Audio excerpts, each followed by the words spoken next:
I think I'm supposed to start now.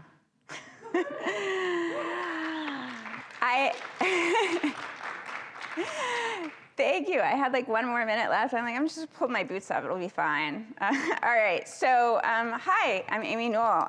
Welcome to Let Your Body Lead, Everything Choosing with Somatics. Sorry, I did a switcheroo here. I do talk about careers in this talk, but really I'm talking about a much broader framework for making choices in your life that can be applied to careers. So who am I? I am that crazy lady who shows up to tech conferences in thigh-high boots and talks about her feelings. You can tell I'm going to talk about my feelings because I have a little barrette here that says feelings. I am also VP of Engineering at ConvertKit. We are a creative marketing platform. Yes, I am hiring, so if you like hearing about my feelings, come talk to me about the jobs I have offering. I've been a software engineer since 1999, a Rubyist since 2007. I have bipolar disorder and too many boots. Okay, why do I talk about my feelings so much? It's in part because I can't get permission from anyone else to talk about their feelings on a stage. It is not because it serves me as a girl engineering leader to talk a lot about my feelings, because it sure doesn't. It makes people think that I'm either not technical enough or not businessy enough, both of which are false. I talk about my feelings because I like to live in reality, and feelings are some of the best information we can get about our present reality. And software engineers don't always understand this. We call our bodies meat sacks. We think we are brains with bodies attached, and some of us might even think that someday we might be able to upload ourselves into the cloud and live forever.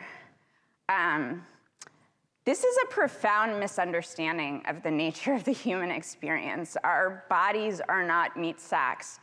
Everything about the way we work as people and the way we think and the way we move through the world is deeply connected to the fact that we have bodies. We're embodied, and we can't separate our consciousness from our bodies. In fact, humans are complex, open, distributed systems.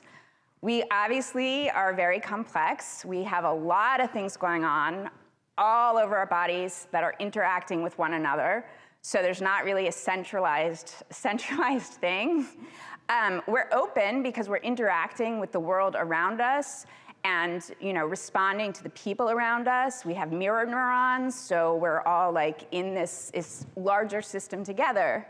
And we're obviously systems. So we're very complex. What do we know about complex distributed open systems? I'm sure most of us here have to work with such software systems every day. They're really hard to reason about. They're difficult to debug. They're constantly changing. What went right or wrong last week might tell you very little about what goes right or wrong this week or next week. And because they're open systems, we don't get to control everything that happens in them. They're always impacted by and interacting with all the other systems around them. So how do we work with such systems? We increase their observability. If we need to fix things or make changes in the system, since we can't prevent all bad things from happening, and we can't predict the impact of changes we might make in the system, and you may have information about the past, but you need information about the present. So we get better about asking questions about the present state of the system and making choices based on that present state. And then we rinse and repeat as we guide those systems as where we need them to go in the future. There's this funny word, somatics, in my talk title. It's a way to increase the observability of the complex distributed system that is our self. Here's some other definitions. the field that studies the soma, the body as perceived from within. This is Thomas Hanna. He coined the term somatics in the 1970s, and his idea was that our lived experience internally, which no one else has access to, is just as valid a source of facts as external experience, and a really important way of understanding ourselves in the world. Here's another definition, feeling our livingness. This is Richard Strozzi-Heckler, who does coaching with somatics. I love this one because it's so intuitive, I think. It's about what it means to be alive as a human. You could also call it embodied self-awareness. What does it consist of? How do we sense the present reality? There's exteroception, and that's what's going on outside me. That's like the classic senses. There's interoception, what's going on inside me. And then there's proprioception, where am I in the world? Where am I moving? How am I moving? I'm gonna focus mostly on interoception here because it's the thing you're probably least familiar with. And I'm gonna use the term interchangeably with feelings, although some aspects of interoception you might not consider to be feelings, like nausea or exhaustion. Okay, we're gonna do some things to learn about interoception in action. First, we're going to imagine a coin flip. Think of a choice you have to make. Not something super hard like, should I marry this person, right? And not something easy like, what should I have for a snack? Something kind of in between, okay? And then we're gonna flip a coin, assign choices to heads or tails as one does. Okay, when I go to the next slide, you're gonna see whether it's heads or tails, and I want you to pay attention to how you feel in that moment. Y'all with me? Yes, all right, I'm seeing some nods. It's tails. When I switched to this slide, did you have a feeling about the choice the coin made for you? Yes, okay, I'm seeing some nods. I'm just gonna keep responding to nods. You had a feeling about the choice the coin made because the coin sort of concentrated and turned up the volume on your interoception into one tiny moment so that you could hear quite loudly, potentially, if you felt relief, if you felt annoyance, if you were like, no, I don't want that. So people tend to use coin flips this way, right? Like, well, maybe I don't do the thing the coin tells me, but then I have a better sense of what I want. That is interoception. The coin flip increases the observability of your soma in that moment. Okay, heartbeat. I want you to close your eyes, and we're gonna take like 5 seconds to see if we can feel our hearts beating or the blood moving through our veins in a rhythmic fashion, not with your hands, just inside, okay? We're starting now.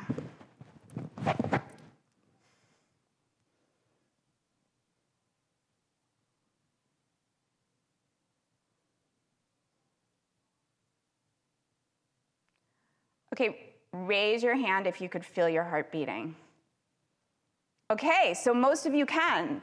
Actually, a lot of the time in research studies, not everyone can. And some people will be like, obviously I can do that. And other people will be like, are you crazy? That doesn't make any sense to me at all. And that is because people have differing levels of ability to sense their internal state. So we'll talk about that again later. Okay, next, I want you to close your eyes and focus on your big right toe. If for some reason you don't have a big right toe or you can never feel it, just pick another part of your body that, that you don't usually pay that much attention to. And I want you to think about how it feels, like sense it. Is it warm? Is it cold? Is it tingly or numb? My big right toe is frequently arthritic because I'm getting to that age. Okay, this is also interoception. We like to think that feelings are the opposite of facts, but feelings are actually our best access to the facts about ourselves in the present moment. They are facts. They're not the only facts. There are a lot of other facts out there in the world. But when we're making choices for ourselves, our feelings are some of the most important facts. Our sensations and feelings drive our actions, whether we notice them or not. So if we are cold, we put on a sweater. If we're bored, we look at our phones. And in fact, if all you do is tell yourself to pay attention to something you're doing, you will act on that information. There is no sensing without moving. It's one system. It's the sensory motor system. When I asked you to even just to feel your big toe, in fact, your brain sent a lot of signals to the muscles around your big toe to get them to relax so that you could focus on feeling your big toe. So even just asking you to pay attention to something, you moved. And you can't not make changes based on observations of your current state. So this is why, even if you have no coaching whatsoever and you never read a book about it, if you are doing a skill every day and you're paying attention to how you're doing it, you're gonna get better because you can't pay attention to the thing that you're doing without adjusting to get better at it. Okay, this is another great book about somatics, Your Body is Your Brain. All these are in references, and there's a website to go to at the end. Anatomically speaking, your capacity to feel your sensations is inseparable from your ability to choose a wise course of action. In order to make good decisions, you must be able to sense your preferences. So, observability, embodied self-awareness. The better we can observe the system, the better choices we can make about how it needs to change. Weirdly, we don't have to know why we're making a choice in order to rely on our somatic intelligence to do so. In fact, research shows we know things in our bodies long before we have cognitive access to the information. I swear I'm citing an actual scientific study. I did not read this on Goop. This research you can read about in another book called The Extended Mind, also in my references. So if you put a person in front of like 4 card decks and you say you need to win, right? You need to pull the highest cards. And some of those decks are unlucky decks, they're just bad decks. The person will start they will start avoiding the bad decks without noticing it at all. It's much later in their process, if they keep on playing, that eventually they might be able to say, oh yeah, these decks are bad. But before that, if you measure their skin conductance, when they start reaching toward the bad deck, they get really stressed out. So they feel anxiety, and then they move away from the anxiety, and then that's how they start pulling from the good decks. So sometimes you don't know, your consciousness does not yet know what your body knows.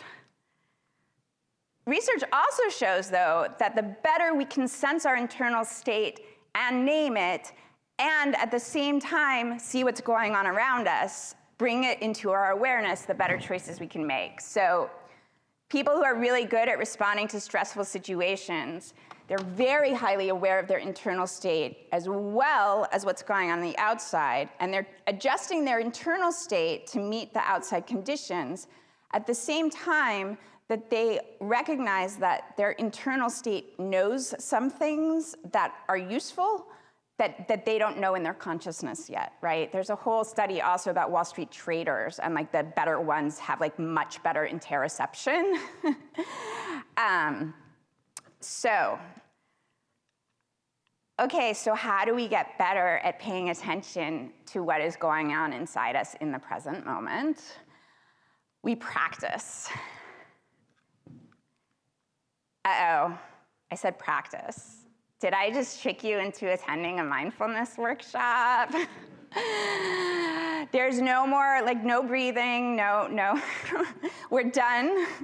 But yes, There are a lot of ways to get better at interoception, but one of the best is this thing called the body scan meditation. And yes, it is a form of mindfulness practice. In the body scan meditation, you kind of go through your entire body, like tiny piece by tiny piece, like we did with the big toe. You'd actually probably start with the big toe. And you just bring focused attention to that part of your body and note what you're feeling. There's an example narrated by John Kabat-Zinn, again, online references, but you can also just Google body scan meditation. This next slide makes me sad, because it kind of sucks. But because of the way we work with our interoception, everything we do that limits our access to our feelings reduces our ability to choose wisely. And I say that as someone who just took an anti-anxiety med like an hour ago. So, and technically that has caused me to lose some access to my feelings. I'm not here to judge you or me for all the things we do to take the edge off and tolerate our lives. I do a lot of things that kind of reduce my access to my feelings because I have extremely large feelings because of my mental illness, and sometimes I just need to do that.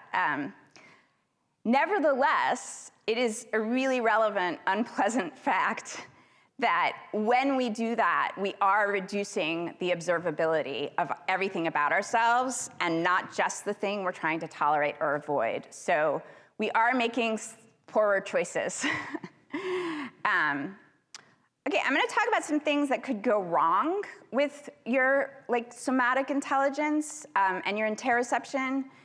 You might not be able to feel your body. That's one thing. It could be because you just need to practice, or it could be because there's some really good reasons from your life that you really don't want to feel your body. You might not like what your body is telling you, and so that might be some stuff that you have to work through there. You might, like me, sometimes have a body or have feelings that are telling you things that don't seem to be really related to what's out there. So you might have to do some triangulation with external sources of information to figure out what's going on. Like me, you may also sometimes find that you're getting too much information from your body, and it's really hard to tolerate. Or you could find that when you're letting your body lead, it's making really dumb choices that you don't like. All of these problems are real, and I can't really address them here. A lot of them have to do with kind of the learned patterns that we have from our past and kind of the things that have happened to us, and that is therapist territory, and I am not a therapist. But a therapist who grounds their practice in any kind of mindfulness or body work could certainly help there. I do want to broaden our perspective for just a second and recognize that these things that go wrong with our interoception and our ability to sense ourselves, they're not just individual problems. Because a lot of the time, they are the result of things that have happened to us, oppression that we have experienced, challenges and trauma that we've had in our lives. So here's Richard Strozzi Heckler again. If we do not live in our bodies, then we do not have to feel the pain of internal and external oppression. Living with reality is really hard because it's full of pain and suffering and oppression. But if we can't live with the reality and really be able to feel it in the present moment, again, just like with observability of software systems, if we can't see what's going on, we cannot effectively change it. If this particular topic sounds interesting to you and you want to go more, I actually learned about somatics from this amazing book by an activist, Adrienne Marie Brown, and that's Emergent Strategy. So she talks a lot about activism and somatics and systems thinking and a sort of strategic change. It is also in the references. All right, I'm 20 minutes in. I'm now getting to how can you apply this to making career choices? Okay, so one of the things you can do at any time is kind of ask yourself not what you need to do for 5 years from now, but like what is the next thing you can do? Here's Adrienne Marie Brown saying, what is the next most elegant step you can take given all of the present state of the system? Here's Anne Lamott, who names it as the next circle of light into which I might step, which I also think is a beautiful way to think about it. Here's some really practical questions. Do you feel bored? Then what would feel interesting? If you're suffocated, how do you get some air? Are you joyless? What would be fun? I bought roller skates recently and started learning to roller skate with my children because my psychopharmacologist was like, what are you doing for fun though, Amy?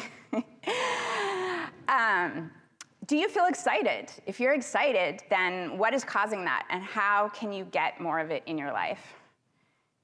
If you're having trouble figuring these things out, you can use some tricks to access your feelings, coin flips, tarot cards, or other oracles if you're into that, journaling, movement, poetry, or other kinds of art.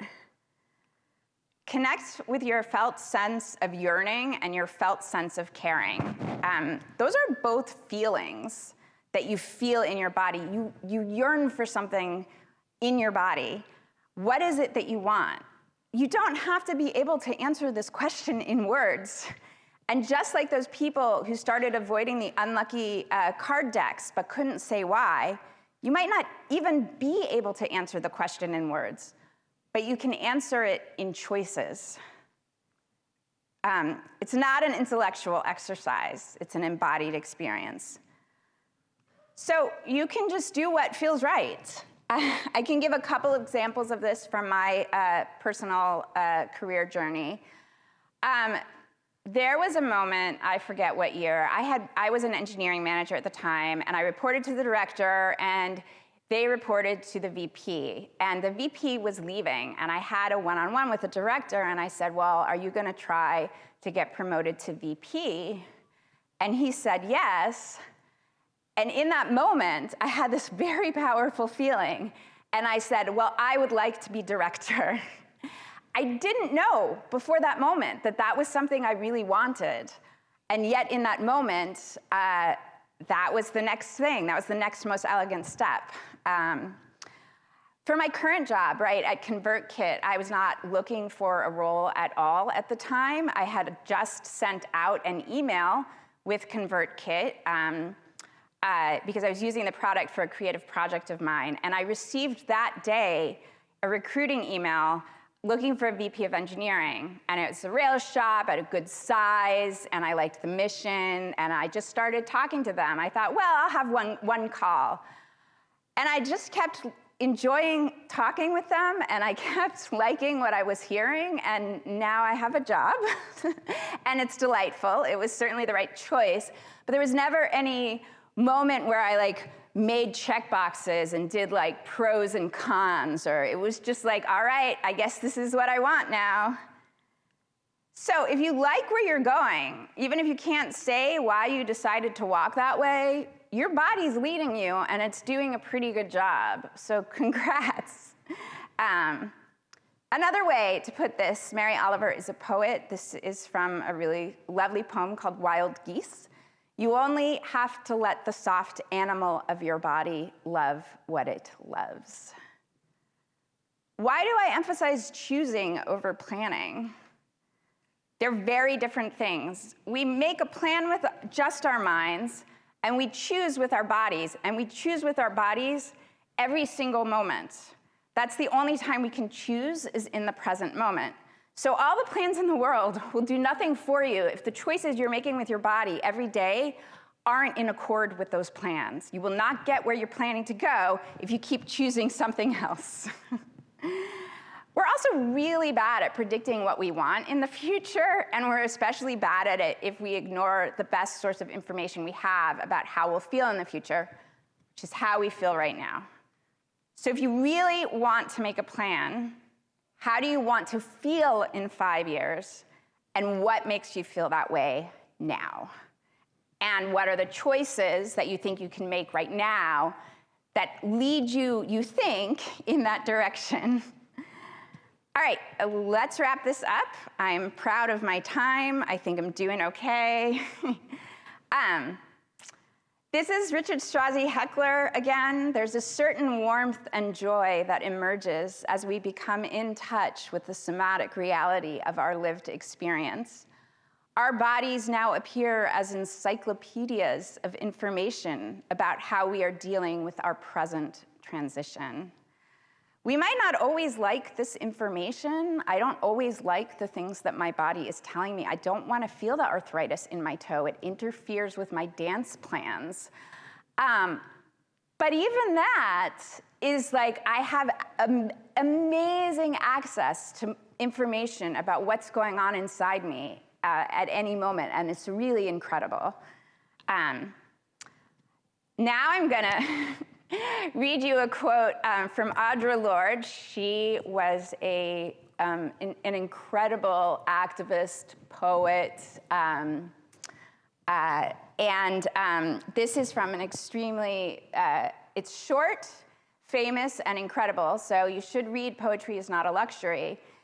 Sometimes we drug ourselves with dreams of new ideas. The head will save us, right? The meat sacks don't matter. The brain alone will set us free. But there are no new ideas still waiting in the wings to save us as women, as human. There are only old and forgotten ones, new combinations, extrapolations and recognitions from within ourselves, along with the renewed courage to try them out. We don't just make plans, we make choices. We make choices with our bodies, and when we get better at listening to our bodies, we make better choices. References, careers.